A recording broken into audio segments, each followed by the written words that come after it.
Hosting overnight guests without a guest room is totally doable.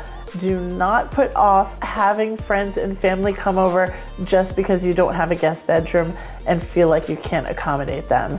There are several viable options to make this work in your home, and we're going to talk all about it in this video. The most important thing you can do when you have guests stay overnight in your home is to make sure that they are comfortable and to make sure that they have privacy. So in this video, we're going to talk about 4 different ways to host overnight guests when you have no guest room. And I promise everyone will be comfortable, happy, and have all the privacy they need. Let's get started. Hi, I'm Lindsay Diane from DianeDecor.com. Before we jump into the 4 ways to host guests with no guest bedroom, I want to tell you the things that I am not going to recommend in this video. Number 1 is bed sharing or room sharing. Most adults do not want to do that. Bed sharing and room sharing is best kept to the little kids. It's fine when you have small children for them to share with bunk beds or share rooms and somebody lay on the floor, but when it comes to adults, I would never recommend that as an alternative to having a guest bedroom. The second thing that I am not going to recommend is having anyone sleep on a sofa that is above college age. I also wouldn't recommend trying to host anyone overnight if you are living in a studio apartment.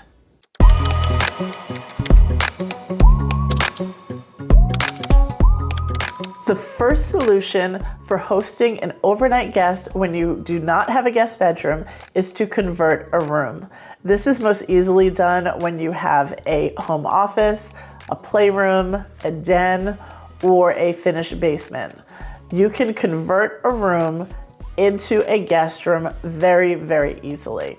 Just make sure that you make space. Move the easy to move furniture. You don't have to move your whole home office setup, but if you have an extra chair in there or an extra dresser or something like that, something that can be easily moved, go ahead and move it out and make space to be able to convert it into a place with a bed. Now, as far as the bed goes, you want to try to get a foldable bed frame or a foldable cot that you can pull out and then put a mattress on top of.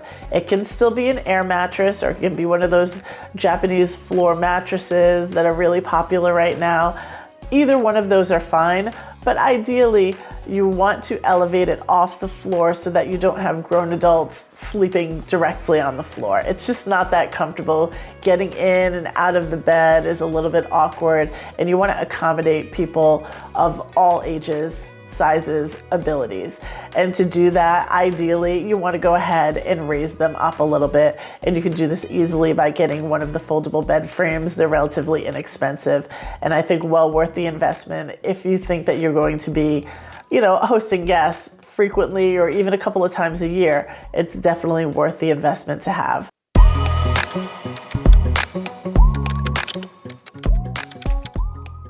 Option number 2 is the bedroom shuffle. If you already have multiple bedrooms in your home, but you just don't have a free empty bedroom for guests, go ahead and move people around, especially if we're talking about your immediate family. So for us, if 2 kids have individual bedrooms, put one kid in with the other kid. It's very simple, and open up that bedroom for a guest. Same thing, even if your kids are sharing a room or you only have one child, you have just a nursery and the adults sleep in the main bedroom, go ahead, bring the kid in with you for a couple of nights and free up that room. You can, again, easily convert it with a foldable mattress frame and a rollout mattress, and you're ready to go. Another tip that I want to offer, if you do have young kids, like you have a little one that's in a toddler bed and is about to transition into a twin size bed, if you can do it and if you have the space, go ahead and bump them up to that full size bed. This will make sure that you have a larger bed that 2 adults could sleep in if you had to entertain guests overnight.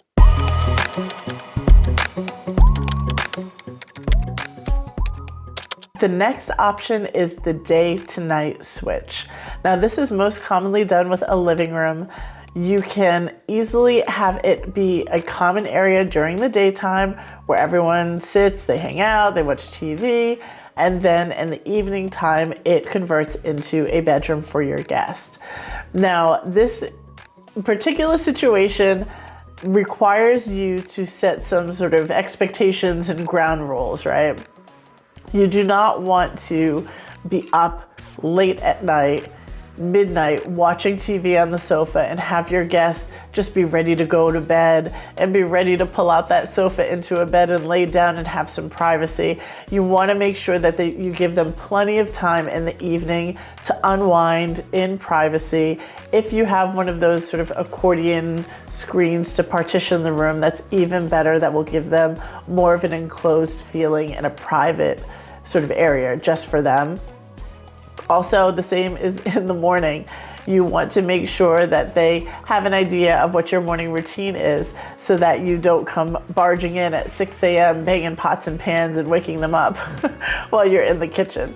So this is something that will work. You just have to have a little bit more awareness when you're there, because you may be in a regular routine and you stay up and watch this show or that show every night on the couch until late in the evening, but your guests might want to go to bed at 9 or they might want to go to bed at 8. So just be mindful of that, and the day to night switch is perfectly fine for a night or two or any really short-term guest.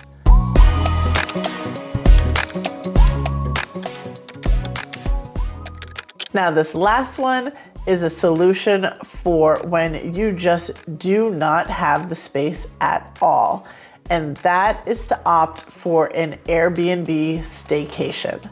So if you know you have guests coming in from out of town, why don't you coordinate together, split an Airbnb that has rooms for everyone in your local area so that you can still play tour guide, you can still show them your favorite restaurants and take them out to the park or the zoo or wherever, if it's by your college or something like that. You can do that staying local and by just splitting the cost with that person. You're gonna get so much more space than if they were to stay in a hotel. You also get the extra time that you're gonna be able to spend with that person. And moreover, if you are just in a small town or a small area and you're not trying to be in the touristy, beachfront, boardwalk, or downtown, or any of those zones, you can actually get a really, really affordable stay. It doesn't have to be something that you have to spend hundreds and hundreds of dollars on. You can find affordable accommodations with 2 bedrooms or 3 bedrooms if you're outside of the hotspot tourist areas.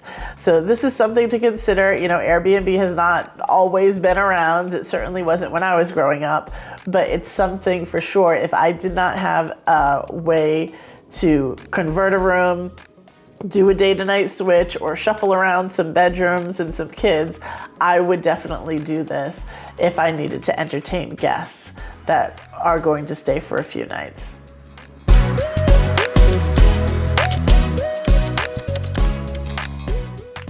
Other considerations that you might want to make when you are deciding on what option is good for you is how long is this person staying? Why are they in town?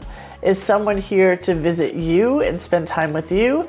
Or is someone in town for a graduation ceremony or a work conference or a funeral or something like that? There are lots of reasons why someone could be staying with you overnight outside of just a social, let's hang out, this is my vacation.